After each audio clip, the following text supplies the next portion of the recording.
वन्दे ब्रह्मपुरादिपं श्रीसहजा नन्दं च मूलाक्षरम्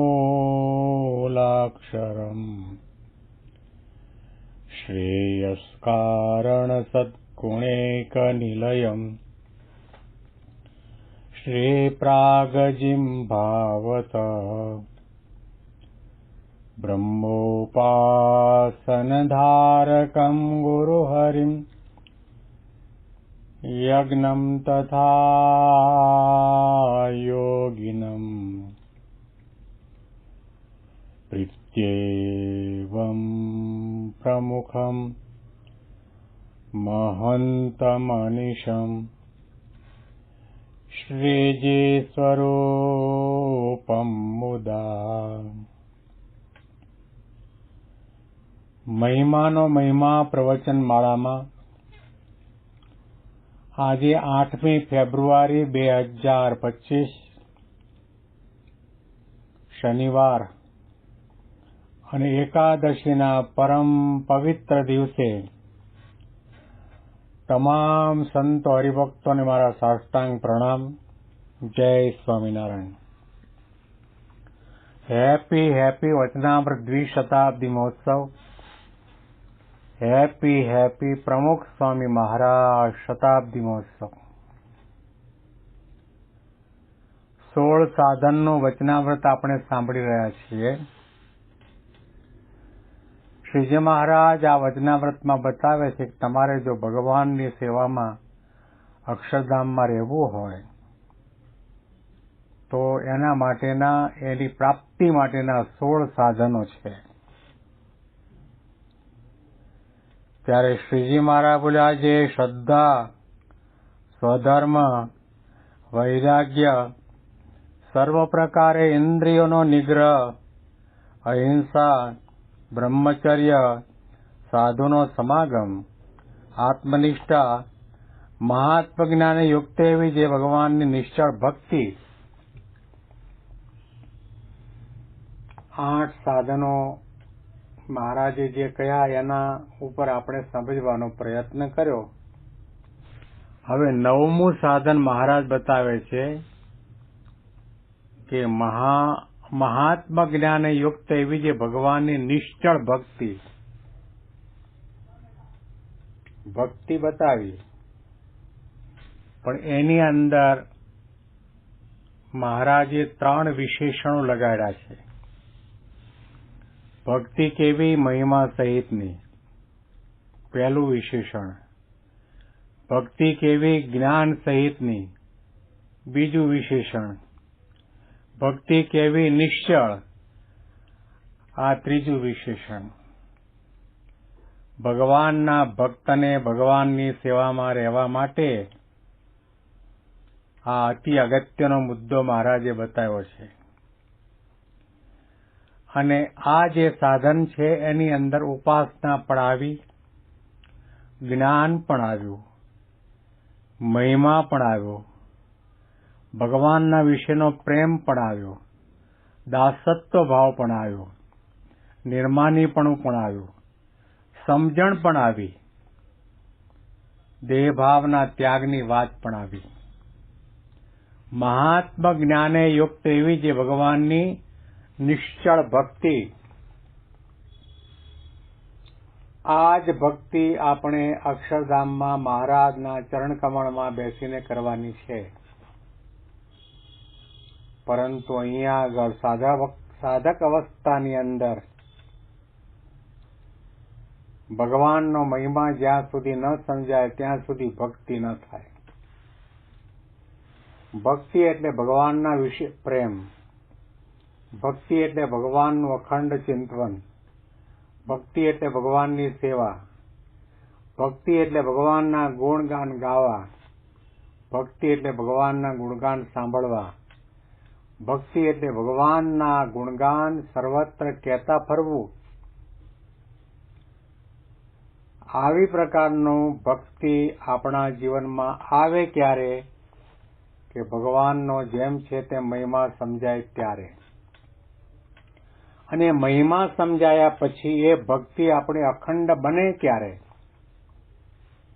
કે આપણી પાસે આત્મજ્ઞાન હોય તો દેહથી જુદા પડો, 3 દેહ 3 અવસ્થા અને 3 ગુણોથી પર પોતાના આત્માને ચૈતન્ય માનો, ગુણાતીત માનો, બ્રહ્મરૂપ માનો, અજર માનો, અવિનાશી માનો, અજન્મા માનો, તો પછી એ ભક્તિમાં ક્યારેય પણ વિઘ્ન આવતું નથી. એ ભક્તિ અખંડ બને છે, એ ભક્તિ અવિચળ બને છે. અહીંયા મહારાજે નિશ્ચલ ભક્તિ એવો શબ્દ પ્રયોગ કર્યો. નિશ્ચલ ભક્તિ એટલે અનન્ય ભક્તિ, નિશ્ચલ ભક્તિ એટલે સ્થિર ભક્તિ, નિશ્ચલ ભક્તિ એટલે કે એ ભક્તિમાં, પ્રેમમાં, સેવામાં, મનન ચિંતન કે સ્મરણ કરવામાં વધારો થાય, પણ ઘટાડો તો ક્યારેય પણ ન થાય. નિશ્ચળ ભક્તિ આપણી ક્યારે બની રહે? કે જ્યારે આપણને ભગવાનનો મહિમા સમજાયો હોય અને આત્મા અને પરમાત્માનું જ્યારે આપણને જ્ઞાન થયું હોય, ત્યાર પછી એ ભગવાનના સ્વરૂપની અંદર આપણને ક્યારેય તર્ક વિતર્ક ન થાય, શંકા કુશંકા ન આવે. આપણને 105 ડિગ્રી તાવ આવ્યો હોય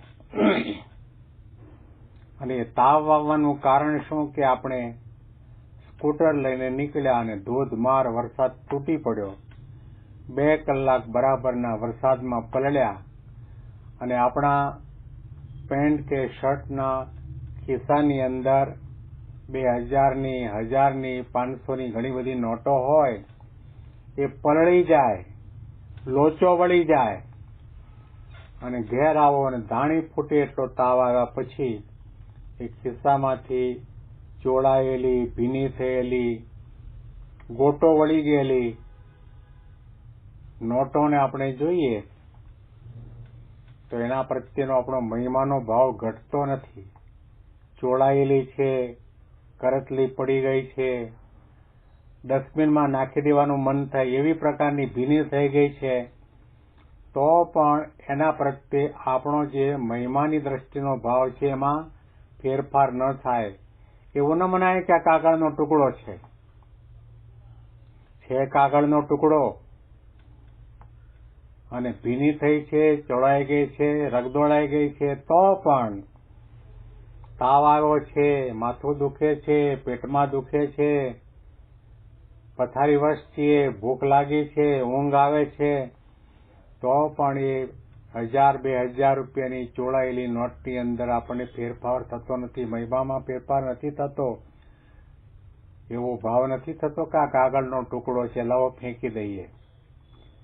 એમ શ્રીજી મહારાજ કહે છે કે આપણે ભક્તિ કરીએ છીએ, સેવા કરીએ છીએ, દર્શન કરીએ છીએ, વાતો કરીએ છીએ, સાંભળીએ છીએ, કંઈ પણ નાની મોટી આધ્યાત્મિક ક્રિયા કરીએ છીએ,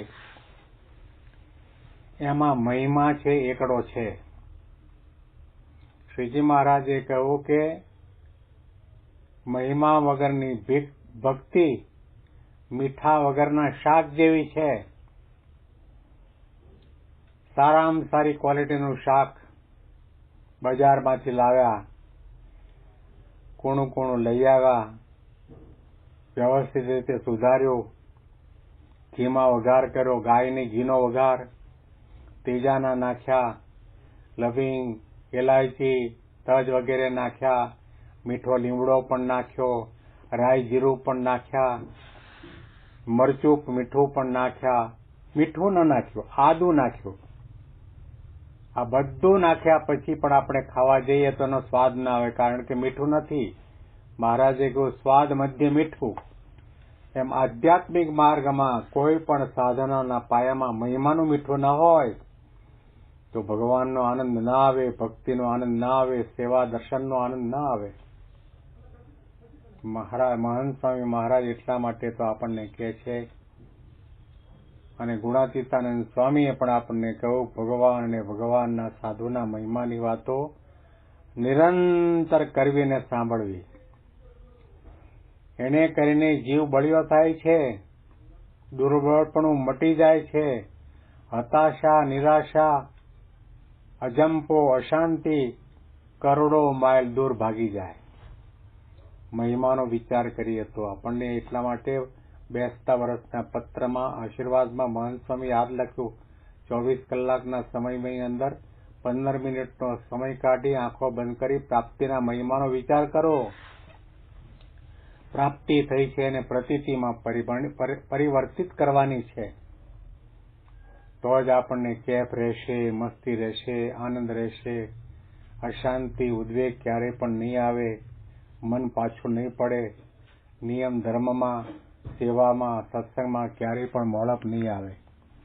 તો શ્રીજી મહારાજ આપણને કહે છે કે તમારે ભગવાનની ભક્તિ અને ભગવાનની સેવામાં રહેવું છે, તો એના માટે તમારે આ વિચાર કરવો અનિવાર્ય છે. એકાદશીનો પરમ પવિત્ર દિવસ છે. તમામ સંતો હરિભક્તોને આપણે સાષ્ટાંગ પ્રણામ કરીએ છીએ. આગળના મહિમાની વાતો આપણે આવતીકાલના પ્રવચનમાં સાંભળીશું.